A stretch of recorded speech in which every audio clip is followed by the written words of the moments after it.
Hola, bienvenidos a Esquina Literaria. Soy Yolanda Miranda y les estoy compartiendo la lectura de este libro, Perfiles Criminales de Vicente Garrido, un acercamiento a los asesinos en serie más famosos de la historia. Estamos leyendo ya el último capítulo, el capítulo número 15, que se llama Los Ángeles de la Muerte, y el día de hoy vamos a leer El asesino de la lidocaína, Robert Díaz, y El celador de Olot.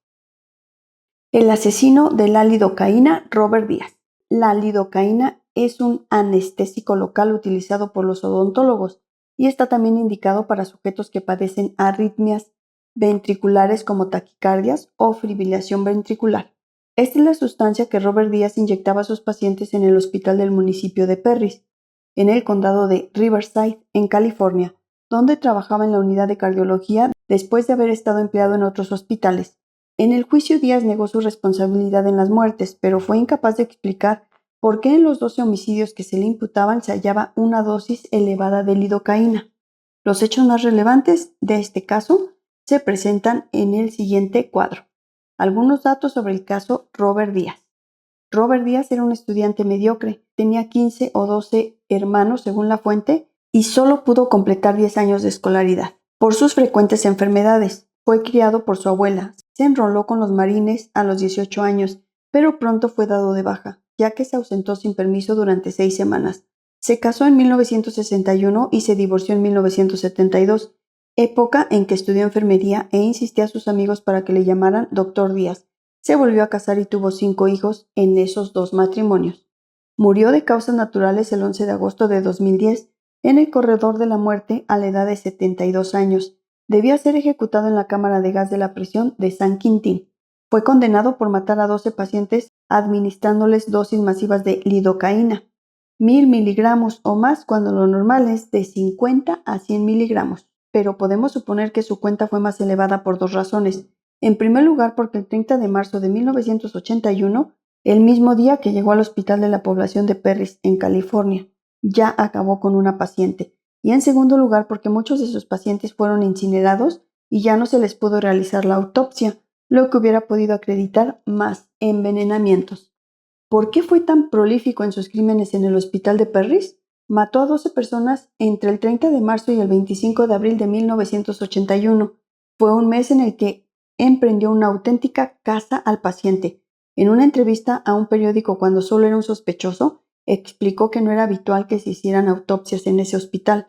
Además, el hospital de Perris tenía ya una alta tasa de muertes en la unidad de cardiología, en torno al 20%, cuando lo normal era el 10% en toda California. Pero después de llegar Díaz, la tasa subió casi al 50%. Nunca admitió ser el asesino. Cuando empezó a matar a pacientes se había vuelto a casar y tenía 5 hijos. Su propia mujer creyó que su marido era culpable. Su explicación no sirve para encontrar el motivo de sus crímenes, aparecer como un héroe rescatador al tiempo que sentía que era el hacedor de esas muertes. Tenía muy mal concepto de los médicos de los hospitales donde trabajaba, a los que llamaba vagos y bufones. La prueba que le llevó al corredor de la muerte fue el conjunto de jeringuillas y viales de lidocaína que se halló en su casa, en cantidades desmesuradas. Nadie le vio inyectar a los pacientes. Él explicó que al abandonar sus turnos se había llevado inadvertidamente en sus bolsillos las jeringuillas y los viales, en vez de haberlos dejado o desechado. Lo cierto es que se acumuló otra prueba, también circunstancial. Varios de sus compañeros declararon que le gustaba predecir cuándo iban a sufrir ataques sus pacientes y en alguna ocasión acertó, quizá provocados por él mismo. Durante el juicio se puso de relieve que el hospital de Perris estaba muy mal gestionado. Hacía falta más personal y más cualificado. Muchas veces los médicos no llegaban a tiempo a situaciones de emergencia. Hay indicios importantes de que Díaz tenía una personalidad peculiar. Se consideraba un hombre brillante con un coeficiente de inteligencia, según él, de 180. Cuando el valor medio es de 100, estuvo en la Marina pero fue dado de baja. Según el expediente consultado por la policía, porque se le diagnosticó una esquizofrenia.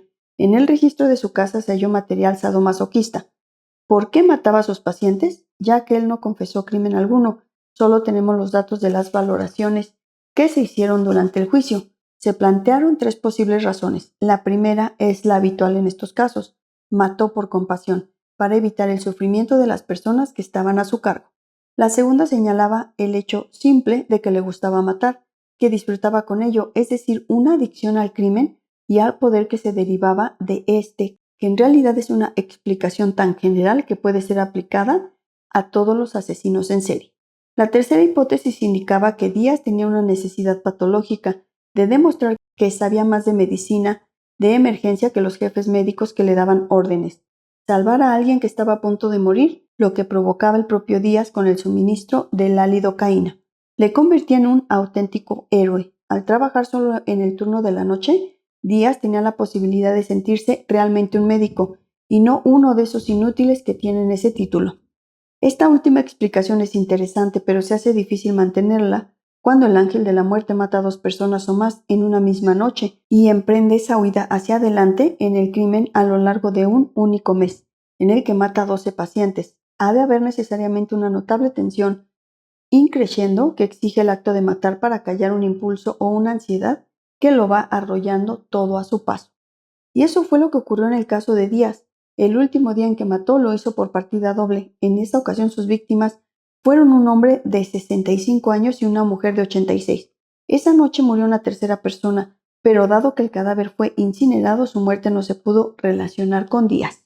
Lo que resulta reseñable desde la criminología en el caso de Robert Díaz es que era una persona razonablemente integrada en su mundo familiar. No estamos ante un sujeto aislado y solitario. Shipman tenía buena fama entre sus pacientes, pero su vida social era extraordinariamente limitada y la relación con su mujer estuvo siempre presidida por una gran entrega de ella hacia él. La pasión por matar a sus pacientes que sentía Díaz nacía de una mente que fuera de la unidad de cardiología funcionaba perfectamente, o al menos lo suficiente para que nadie lo considerara marginal o desarraigado.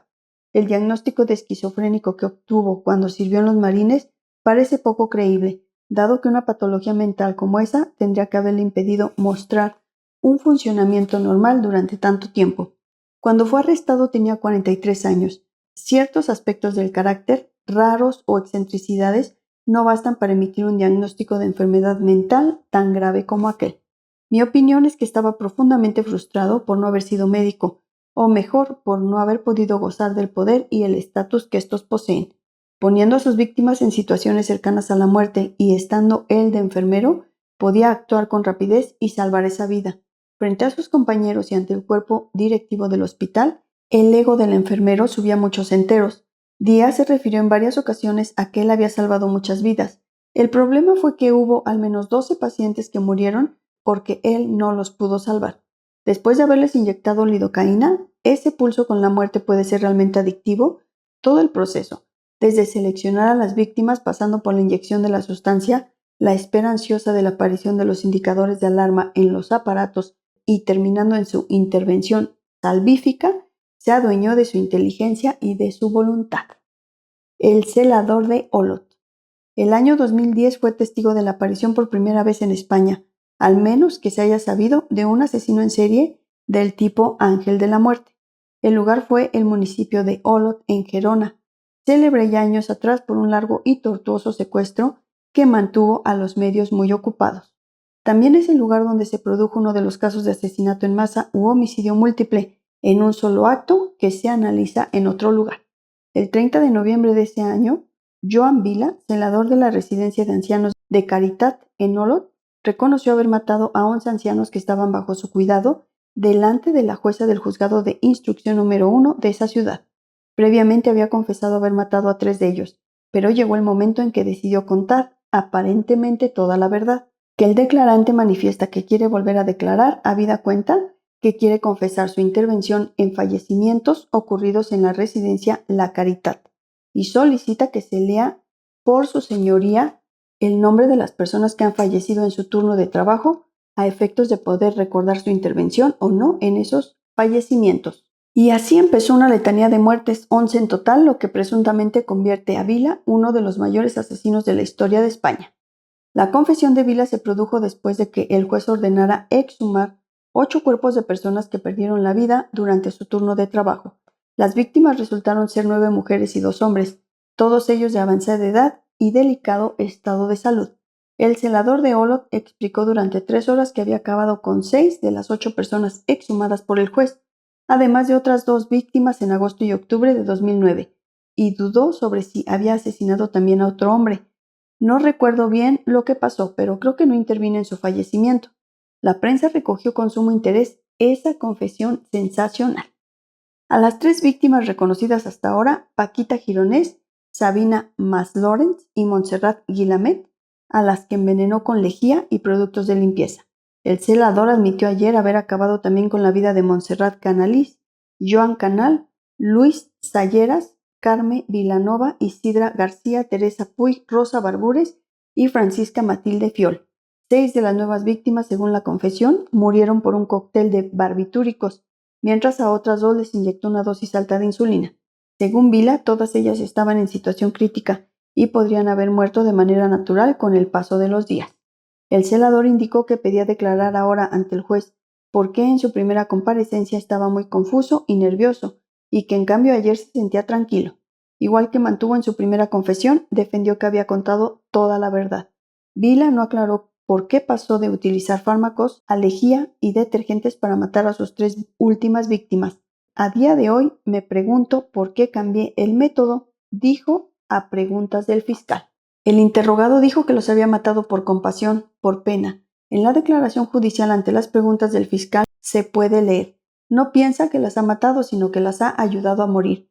Que las ha ayudado a morir porque tenían un nivel de dependencia muy alto y necesitaban una grúa para poder ser levantados y estaban en circunstancias muy precarias, ya que tenían pañales y se les tenía que dar de comer. Que si él estuviera en estas circunstancias le gustaría que le ayudaran a morir. El abogado defensor pidió una prueba pericial para comprobar el estado mental de su cliente, dado que según los informes de 2 psiquiatras que le trataron durante 20 años, Vila padece un trastorno ansioso depresivo y una personalidad con rasgos obsesivos. Los rasgos obsesivos implicarían verificaciones, asegurarse compulsivamente de que ha hecho determinadas acciones, rigidez, ideas obsesivas acerca de su leve temblor de manos. Estos niegan, sin embargo, que sufra un trastorno psicótico, delirante, bipolar o de personalidad antisocial. Tampoco consideran que tuviese una actitud agresiva.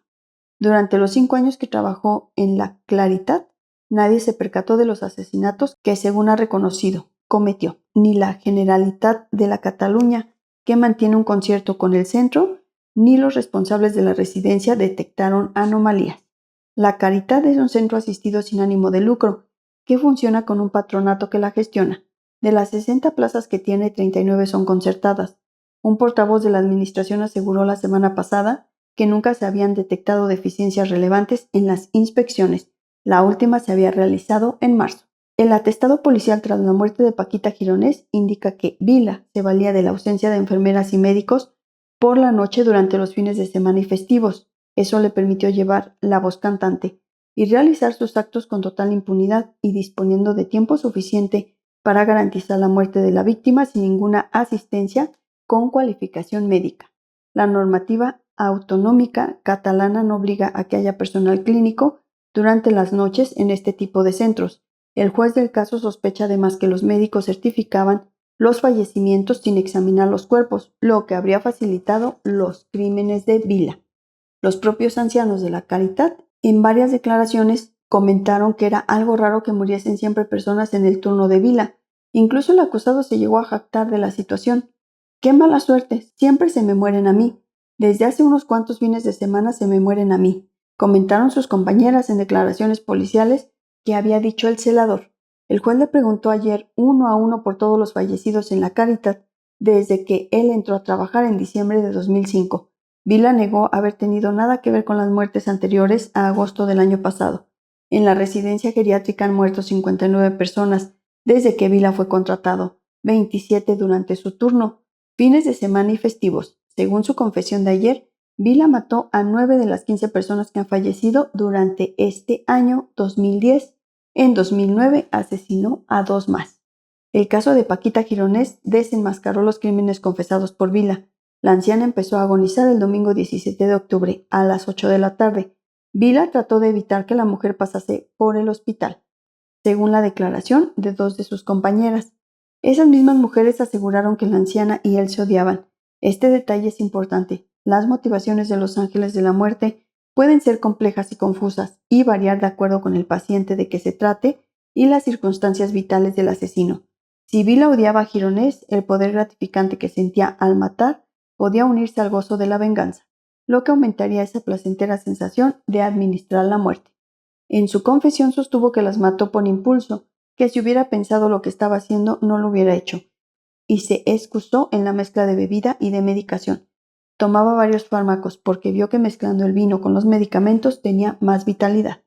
Vila dijo que nunca le contó nada a los psiquiatras que le trataron de esta doble personalidad y relató que cuando mató a las 11 personas se sentía como en los dibujos animados que una persona sale de otra y hace algo. Con posterioridad y de acuerdo con la petición realizada por la defensa, el celador fue sometido a una primera evaluación psicológica. La prensa también se hizo eco de ese nuevo paso en el proceso y puso el énfasis en la falta de arrepentimiento del antiguo celador, lo que llamaba la atención considerando, como acabamos de ver, que 3 de sus pacientes murieron de una forma cruel, abrazados por dentro, al ser obligados a beber lejía. La afirmación por parte de los psicólogos de que no manifiesta sentimientos de arrepentimiento se fundamenta en que Vila les dijo que en parte no está mal lo que he hecho, a pesar de que es consciente de que ante la ley sí es un hecho delictivo y que socialmente está mal. Para los psicólogos eso es contradictorio. Por un lado dice que su motivación era hacer el bien, pero por otro lo esconde y piensa que jamás será descubierto porque era consciente de la acción ilegal que cometía, aunque su abogado, Karl Mogilov, no está de acuerdo. Que lo escondiese no es incompatible con que pensase que lo estaba haciendo bien. Pero al margen de esta polémica sobre si el acusado siente o no culpa por lo que ha hecho, difícil de resolver si no vemos todo el proceso que llevó a esas 11 muertes en un sentido global, como luego se verá. Lo realmente interesante estaba en si la exploración permitía descubrir algún tipo de patología mental o de trastorno de personalidad que permitieran llegar a comprender qué buscaba o de qué huía al protagonizar esa masacre en La Caritat. El resultado fue un poco decepcionante, porque en realidad los psicólogos hallaron muy poco, es decir, Joan Vila parecía ser un tipo corriente, como hay millones. En palabras más técnicas, no tiene un trastorno de personalidad o una alteración de la voluntad o la razón, aunque se observe un estilo dependiente evitativo, es decir, con tendencia a evadirse de situaciones problemáticas y de vínculos intensos con la gente, depresivo y esquizoide, ideas atípicas, pero mucha gente podría ser descrita de ese modo, por eso tiene a mi juicio más interés lo que el propio sujeto dice de sí mismo cuando mataba a los ancianos. El celador ha insistido a los psicólogos que la mezcla de bebidas, alcohol y medicación le causaban euforia, energía y alegría, y eso le ayudaba a atreverse a iniciar sus acciones letales, como si fuese Dios. No sentía placer cuando mataba a sus víctimas, ni actuaba por revanchismo. Incluso en ocasiones le parecía como si no fuese él quien lo hacía. Recoge el informe, aunque en todo momento era consciente de sus actos. De las entrevistas, los psicólogos también concluyen que el celador tuvo una vida dentro de los patrones de la normalidad social y gozó de un ambiente familiar estable, a pesar de que durante la adolescencia se sintió marginado debido a su condición homosexual. Finalmente, los psicólogos le describen como una persona reservada, discreta, inhibida, aprensiva, ansiosa, deprimida, impulsiva, creativa, poco sincera y conformista. Es decir, como alguien que puede ser para mucha gente algo raro y que tiene un intenso malestar psicológico, además de la ansiedad y la tendencia depresiva que los médicos le diagnosticaron 20 años atrás. Pero antes de concluir, aunque solo sea a modo de hipótesis, qué era lo que perseguía Vila cuando acababa con la vida de sus pacientes, es importante considerar un hecho que se supo unas semanas después de que se realizara la valoración psicológica comentada. Este hecho fue que la doctora que examinó el cuerpo de la mujer que destapó el caso del celador de La Caritat, Montserrat Guilanet, explicó en su declaración ante el juzgado que el cadáver presentaba claros signos de lucha. La importancia de este hecho es que cuestiona de forma decidida la aseveración de Vila de que él no sintió ningún placer al matar a los ancianos. Pero he de notar aquí que esa mujer de veras se opuso a tragar el bebedizo que le ofrecía su ángel de la muerte. Según el escrito de la declaración, la doctora expone que cuando examinó el cuerpo tenía la lengua negra, quemada y fuera de la boca, porque no cabía y toda la zona del escote llena de quemaduras, que eran claras señales de el cáustico. Por todo ello, la médica concluye que la mujer se resistió a que Joanville le obligara a ingerir líquido corrosivo, ya que lo que es seguro es que el cáustico salió de la boca, que no se sabe si lo escupió o si al luchar le cayó en el pecho. pero que la deducción de la doctora es que como la víctima tenía la cabeza clara, debió hacer un movimiento para no aceptar que le introdujera cáustico en la boca, y que por eso además escupió o vomitó líquido. La doctora también ha explicado durante su declaración ante el juez y los diferentes letrados que la mujer tenía un ojo morado y que eso tenía que ser causado por algún golpe, ya que un hematoma así no sale espontáneamente. Así pues, el análisis conocido de los hechos del caso podemos concluir una serie de puntos relevantes. Que Joan Vila llevaba 20 años recibiendo asistencia psiquiátrica por un cuadro clínico ansioso-depresivo y que en ningún momento durante el tiempo en que cometió los crímenes dijo nada en sus consultas sobre estas actividades, que si bien su personalidad presenta rasgos coincidentes con ese diagnóstico, hasta ahora no se le ha detectado trastorno de personalidad o mental alguno. El resumen sería que es un individuo con un malestar psicológico crónico que en ocasiones le planteará ciertas dificultades en las actividades sociales convencionales y en su equilibrio emocional. Pero los psicólogos lo calificaron como alguien básicamente bien integrado socialmente y según declararon vecinos que le conocían en Nolot, Vila era amable, simpático, siempre saludaba y se detenía a saludar a todo el mundo. Que mató a 12 personas entre agosto de 2009 y octubre de 2010 y que 9 de esas 12 muertes las realizó en el último año. De esto podemos deducir que su impulso homicida fue ganando en intensidad con el tiempo. Que mató a sus 3 últimas víctimas en solo 5 días, del 12 al 17 de octubre, y que justamente en ellas fue cuando cambió el modus operandi, dejó de suministrarles viales de insulina o fármacos y pasó a forzarles a beber lejía. Este cambio no fue explicado por Vila cuando se le preguntó al respecto, que todavía a día de hoy se pregunta por qué cambió el método. Que al menos en un caso, Paquita Gironés, de esos 3 en los que Vila empleó lejía, hubo una gran resistencia por parte de las víctimas y por ello el celador tuvo que luchar intensamente con la anciana para matarla, como lo prueba el hematoma que presentaba en uno de sus ojos y las abrasiones causadas por el producto cáustico escupido o vomitado por la anciana, que de acuerdo con las declaraciones del celador, la razón por la que mató a las ancianas era porque le daban pena, es decir, estuvo movido por la compasión. A pesar de ello, parece que esa razón no es suficiente para justificar sus acciones, ya que él mismo explica que perdió el control de la situación al sentirse lleno de energía, por el consumo de alcohol junto con los medicamentos prescritos por su médico. Esa sensación le transmitía ideas de omnipotencia, por eso declaró que era como si fuese Dios. Que a pesar de verse como llevado en volandas por esa emoción profunda de ser como Dios, no sentía placer cuando mataba a sus víctimas, ni actuaba por revanchismo, incluso en ocasiones le parecía como si no fuese él quien lo hacía. Hemos de suponer por consiguiente que si no actuaba por venganza ni por conseguir placer, la euforia que experimentaba le impulsó a actuar por compasión hacia sus víctimas, como también declaró, que en todo momento era consciente de sus actos, si bien para él todo lo ocurrido era algo irreal, como si no fuera él quien hubiera hecho todo esto. ¿Tiene sentido desde el punto de vista de la criminología forense estas explicaciones del señor Vila? La respuesta es, en mi opinión, que tienen un sentido claramente incriminatorio para él por lo que respecta a un móvil homicida.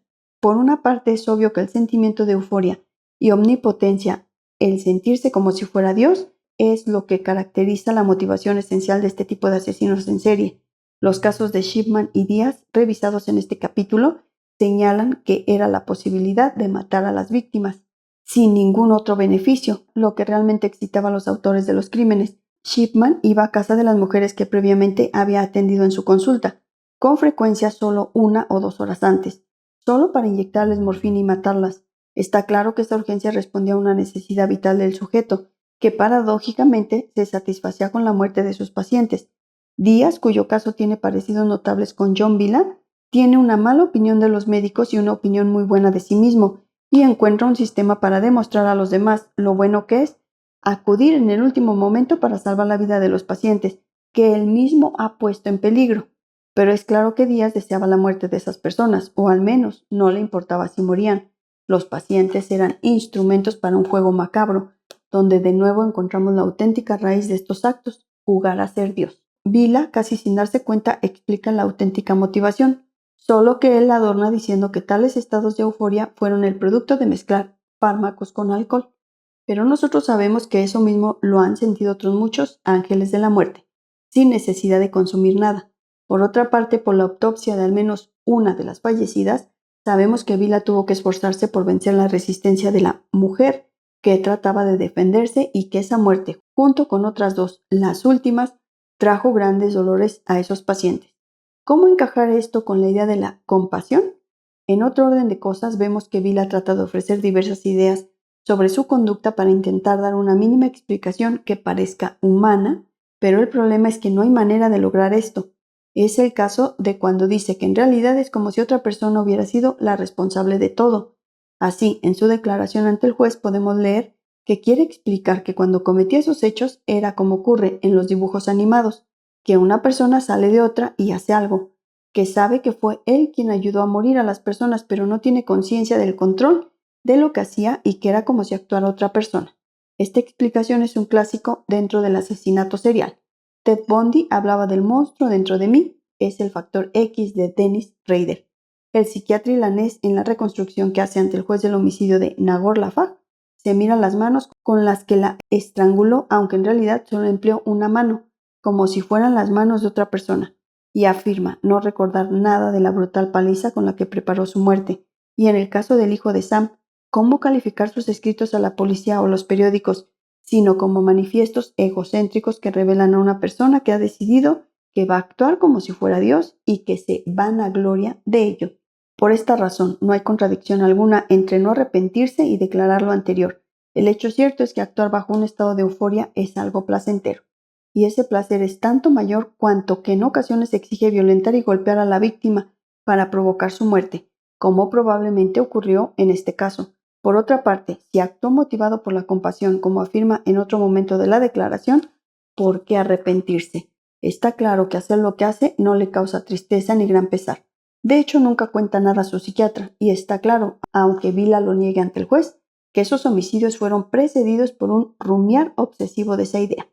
Sabemos que dar un paso así, convertirse en un asesino en serie, es el final de un proceso en el que la fantasía ha labrado un camino en la psique del sujeto, dibujando un escenario que exige ser llevado a la realidad. Entonces, no es extraño que ellos comenten su teoría del asesino dentro de mí o del factor X, porque creo que, en efecto, ellos lo viven como una transformación. Y está claro que cuando afirma que no tenía conciencia del control de lo que hacía, es claramente una falsedad. Esa conciencia estaba, por el contrario, exacerbada. Por eso él se sentía eufórico, lleno de energía, porque se aprestaba a vivir una experiencia extraordinaria. Y por supuesto, tal experiencia fue sumamente placentera, tanto que quizá, previniendo que le quedaban pocos días de libertad, Bill se apresuró intentando calmar su anhelo, jugándose el todo por el todo. Mató a 3 personas en 5 días y esta vez se aseguró de que iba a tener una experiencia máxima de aquello que fuera lo que fuese buscando. Espero que les haya gustado la lectura del día de hoy de este libro, Perfiles Criminales, de Vicente Garrido. Los espero el próximo martes para continuar con esta lectura. Muchas gracias por escuchar.